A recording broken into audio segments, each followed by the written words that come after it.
जय श्री कृष्ण साथियों।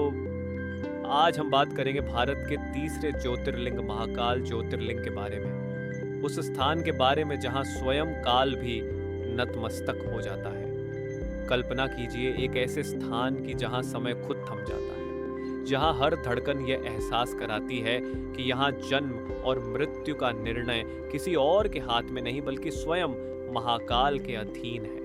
यहाँ भगवान शिव ध्यान में लीन एक शांत योगी नहीं बल्कि काल के स्वामी के रूप में विराजमान हैं, जिनके सामने समय भी नतमस्तक हो जाता है। उज्जैन की यह पवित्र भूमि केवल एक तीर्थ नहीं है, ये वह द्वार है जहाँ जीवन की सबसे बड़ी सच्चाई स्पष्ट दिखाई देती है कि समय से कोई नहीं बच सकता।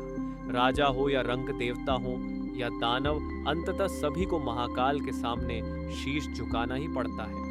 कहा जाता है कि इस मंदिर में शिव केवल लिंग के रूप में नहीं बल्कि एक जागृत चेतना के रूप में विराजमान है। यह ज्योतिर्लिंग उत्तराभिमुख नहीं बल्कि दक्षिणमुखी है, यानी मृत्यु की दिशा की ओर। यही कारण है कि महाकालेश्वर को संसार का सबसे रहस्यमय ज्योतिर्लिंग माना जाता है। यहाँ की भस्म आरती भी साधारण नहीं है। श्मशान की भस्म से शिव का श्रृंगार किया जाता है ताकि मनुष्य कभी यह न भूले कि उसका अंत क्या है।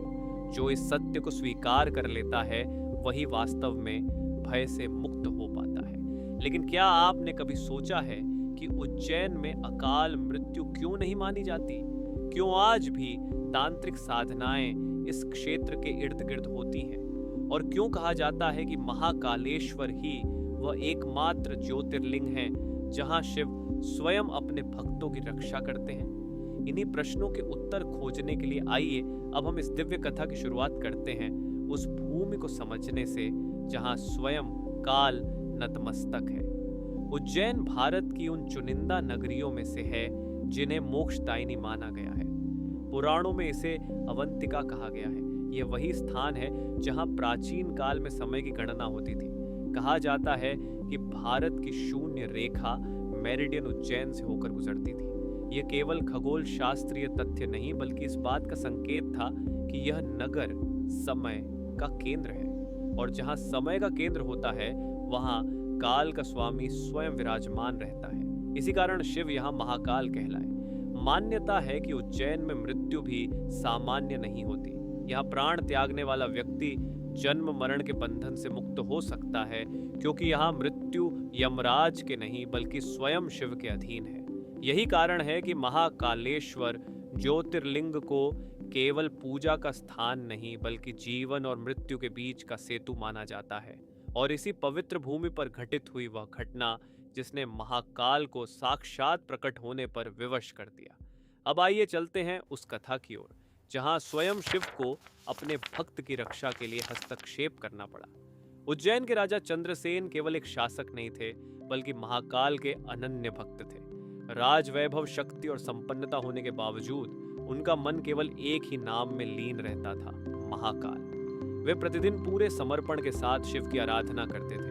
न कोई दिखावा, न कोई अहंकार, बस एक सच्चा भक्त और उसका आराध्य। लेकिन भक्ति की यह शक्ति अधर्म को सहन नहीं होती। राक्षस दूषण जो अपने बल और तांत्रिक शक्तियों पर घमंड करता था, उसे यह स्वीकार नहीं था कि कोई मानव शिव की कृपा प्राप्त कर ले। उसने उज्जैन पर आक्रमण कर दिया। नगर भय से कांप उठा, देवता तक विचलित हो गए। राजा चंद्रसेन के पास सेना थी लेकिन उन्होंने शस्त्र नहीं उठाए। उन्होंने आंखें बंद की और महाकाल का स्मरण किया। और यही वह क्षण था जब शिव को स्वयं प्रकट होना पड़ा। कहा जाता है कि उस समय धरती कांप उठी, आकाश में गर्जना होने लगी और उसी क्षण काल स्वयं प्रकट हुआ। शिव न तो तपस्वी थे न शांत योगी, वे महाकाल थे, क्रोध, करुणा और न्याय का एक साथ प्रकट रूप। उन्होंने दूषण का अंत किया, लेकिन यह केवल एक राक्षस का वध नहीं था, यह अधर्म के अहंकार का विनाश था। और जिस स्थान पर शिव प्रकट हुए वहीं स्वयंभू ज्योतिर्लिंग की स्थापना हुई। यह कोई मानव द्वारा स्थापित लिंग नहीं था बल्कि स्वयं शिव की चेतना का प्रतीक था। इसी कारण कहा जाता है कि महाकालेश्वर को प्राण प्रतिष्ठा की आवश्यकता नहीं है, वे सदा जागृत हैं। अब प्रश्न उठता है कि यह ज्योतिर्लिंग अन्य सभी से अलग क्यों है? इसका उत्तर हमें इसकी दिशा में मिलता है। भारत के 12 ज्योतिर्लिंगों में महाकालेश्वर एकमात्र ऐसा ज्योतिर्लिंग है जो दक्षिण मुखी है। दक्षिण दिशा को यम की दिशा अर्थात मृत्यु की दिशा माना जाता है। इसका अर्थ यह है कि यहाँ शिव मृत्यु पर विजय प्राप्त कर चुके हैं। जो भक्त सच्चे मन से यहाँ शीश झुकाता है उसके जीवन से अकाल मृत्यु का भय दूर हो जाता है। यही कारण है कि तांत्रिक साधनाओं में भी महाकाल का स्थान सर्वोपरि माना गया है। और जब मृत्यु की बात आती है तो महाकालेश्वर की एक विशेष आरती अपने आप ध्यान में आती है। आइए अब जानते हैं कि भस्म से ही महाकाल की आरती क्यों की जाती है। महाकालेश्वर की भस्म आरती संसार की सबसे अनोखी आरतियों में से एक है। यहाँ श्मशान की भस्म से शिव का श्रृंगार किया जाता है। वही भस्म जो ये स्मरण कराती है कि यह शरीर नश्वर है। शिव को भस्म अर्पित करने का अर्थ है मृत्यु को स्वीकार करना। जो व्यक्ति सत्य को स्वीकार कर लेता है वही वास्तव में निर्भय हो जाता है। लेकिन महाकाल की शक्ति केवल भक्ति तक सीमित नहीं है, इसका संबंध तंत्र से भी उतना ही गहरा है। महाकालेश्वर केवल भक्तों का धाम नहीं है, ये वह स्थान है जहां तंत्र और मंत्र दोनों की सीमाएं मिलती हैं। कहा जाता है कि उज्जैन की भूमि पर की गई साधना शीघ्र फल देती है क्योंकि यहाँ शिव स्वयं काल के रूप में उपस्थित है। तांत्रिक परंपरा में महाकाल को भैरव का परम स्वरूप माना गया है। आज भी मान्यता है कि मध्य रात्रि के बाद महाकाल क्षेत्र की ऊर्जा बदल जाती है। साधारण व्यक्ति इसे अनुभव नहीं कर पाता, लेकिन संवेदनशील लोग यहाँ एक अलग कंपन महसूस करते हैं और इस ऊर्जा की रक्षा करने वाले स्वयं काल भैरव हैं। काल भैरव को उज्जैन का कोतवाल कहा जाता है। मान्यता है कि उनकी अनुमति के बिना महाकाल के दर्शन भी अधूरे माने जाते हैं। ये केवल परंपरा नहीं बल्कि यह संकेत है कि अनुशासन और मर्यादा के बिना आध्यात्मिक उन्नति संभव नहीं। अब आइए जानते हैं वे रहस्य जिनकी चर्चा बहुत कम की जाती है। कहा जाता है कि महाकालेश्वर मंदिर के गर्भगृह में लिंग के नीचे एक प्राचीन ऊर्जा केंद्र स्थित है जिसे सामान्य दृष्टि से देखा नहीं जा सकता। मंदिर के आसपास आज भी कुछ ऐसे स्थान हैं जहां रात में रुकने की मनाही है। स्थानीय लोग इसे भय नहीं बल्कि सम्मान मानते हैं। कई संतों का यह भी मानना है कि महाकालेश्वर केवल इस युग तक सीमित नहीं है बल्कि प्रलय के बाद भी विद्यमान रहेंगे। आज जब मनुष्य विज्ञान पर निर्भर हो चुका है तब भी महाकालेश्वर की महिमा कम नहीं हुई।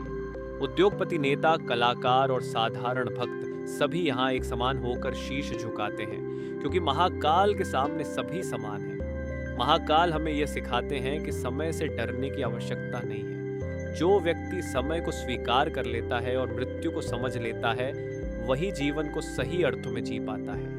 महाकाल भय नहीं देते, वे भय से मुक्ति देते हैं। जब आप महाकाल के सामने खड़े होते हैं तो आप अकेले नहीं होते। आपके साथ आपका भय, आपका अहंकार और आपके सारे प्रश्न होते हैं। और जब आप वहां से लौटते हैं तो केवल एक ही भाव बचता है, श्रद्धा।